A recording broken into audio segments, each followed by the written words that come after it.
मुख्यमंत्री पदाचं नाव अद्यापही जाहीर झालेलं नाही. काल एकनाथ शिंदेंनी जरी सांगितलं की आम्ही पाठीशी आहोत, तरी ते कुठेतरी थोडे नाराज दिसत आहे. काय नेमकी वस्तुस्थिती आहे? नाही, स्वतः मान्य एकनाथ शिंदे साहेबांनी अतिशय स्पष्ट सांगितलेलं आहे. त्यांनी आदरणीय मोदी साहेबांचे आदरणीय अमित भाईंचे आभार मानलेले आहेत. तर त्यांच्या मनामध्ये असं काही किंतु करून तुम्हाला काही दिसत नाही. आता हे कसं आहे की काही माध्यमांनी हे रान उठवलेलं आहे की ते नाराज आहेत. मला वाटत नाही की ते नाराज असण्याचं कारण आहे.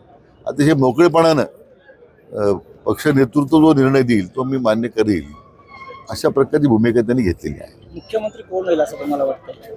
असे आमचे तर स्वाभाविक आमची चॉईस आमचे नेते लोकप्रिय मुख्यमंत्री देवेंद्रजी आहे. मंत्रिपदाची काय कोणतं तुम्हाला खातं कोणतं मिळेल असं वाटतंय? तुमच्या नावाची पूर्ण चर्चा आहे आणि मोठं खातं मिळेल अशी सुद्धा चर्चा सध्या माध्यमांमध्ये असं आहे की मी या सगळं जे या बाबतीतलं सगळे निर्णय घेण्याचे अधिकार मी आमचे नेते मान्य देवेंद्रजींनाच दिले होते, पूर्वी दिलेत.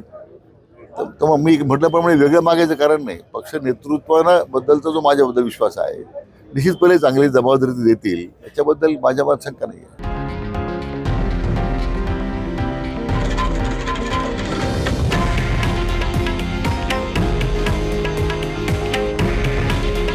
हे आहे देशातील नंबर 1 न्यूज नेटवर्क आणि आपण पाहत आहात TV9 मराठी. काळजी तुमची, हित महाराष्ट्राचं.